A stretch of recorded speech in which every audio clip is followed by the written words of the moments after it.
Ces dernières années, Parcoursup est devenu un élément incontournable dans la vie d'un lycéen.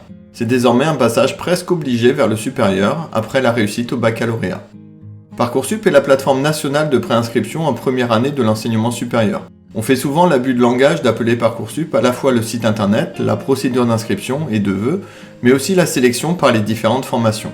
Parcoursup est utilisé chaque année par des centaines de milliers de lycéens et regroupe plusieurs dizaines de milliers de formations du supérieur. Tout cela sur un seul site avec une interface unique pour les lycéens. C'est une source d'information majeure sur les différentes formations. Cette information est fiable car elle est fournie directement par les formations et elle pourra être judicieusement complétée par les différents sites d'établissement. Parcoursup évolue chaque année. Même si les changements ont été importants les premières années, ils le sont beaucoup moins désormais et on parle plus d'ajustement. Cela nécessite toutefois de se mettre un peu à jour et de ne pas rester sur des idées reçues ou des informations qui datent un peu. La procédure Parcoursup peut paraître complexe a priori, car elle est vaste et dense. Il y a aussi beaucoup de points spécifiques à connaître. Il est donc important de bien appréhender le processus complet afin d'avoir une meilleure visibilité. On peut noter que le site Parcoursup a fait de gros efforts d'explication et de clarté avec des vidéos, des tutos et une foire aux questions bien fournie.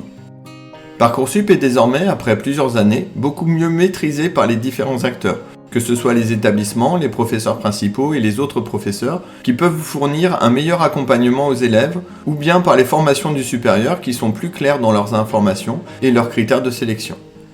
La procédure Parcoursup se décompose en 3 grandes étapes. Première étape, je m'informe et je découvre les différentes formations. On dit souvent qu'elle débute au début de l'année, mais elle a réellement démarré le 18 décembre, date à laquelle toutes les informations des différentes formations sont mises à jour pour l'année d'après. Cette phase de renseignement va se prolonger tant que vous n'aurez pas terminé l'étape 2. À l'étape 2, je m'inscris sur la plateforme pour formuler des vœux et je finalise mon dossier.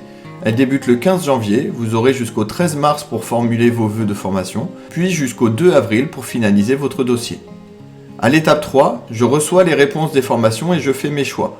Elle débute le 2 juin et c'est un peu l'aboutissement de cette procédure Parcoursup. Si tout va bien, vous recevez une réponse positive de la formation que vous souhaitez et vous pouvez procéder à votre inscription pour l'an prochain. Nous reviendrons sur ces différentes étapes en détail dans d'autres vidéos. Si vous avez des questions ou des idées pour d'autres vidéos concernant l'orientation au lycée, merci de les indiquer en commentaire. À bientôt!